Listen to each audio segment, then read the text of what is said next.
جب دو بندوں کا مناظرہ ہوتا ہے، بحث ہوتی ہے، اس میں سے ایک بندہ اپنے دعوے پر دلیل پیش کر دیتا ہے۔ جب وہ اپنے دعوے پر دلیل پیش کر دے اور مد مقابل کو لاجواب کر دے، مد مقابل سمجھ جائے کہ میں ہار گیا، اس کی دلیل وزنی ہے، مد مقابل یہ کہہ سکتا ہے کہ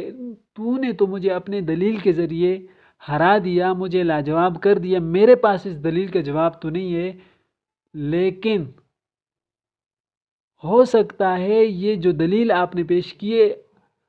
خود آپ کے ہاں یہ کوئی ایسی دلیل نہ ہو جس کے ذریعے مجھے ہرایا جا سکتا ہو، آپ کے ہاں کوئی یہ یقینی دلیل نہ ہو،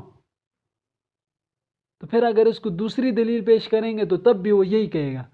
کہ مجھے تو اس دوسری دلیل کی وجہ سے آپ نے ہرا دیا، لیکن ہو سکتا ہے یہ دلیل خود آپ کے ہاں ٹھیک نہ ہو۔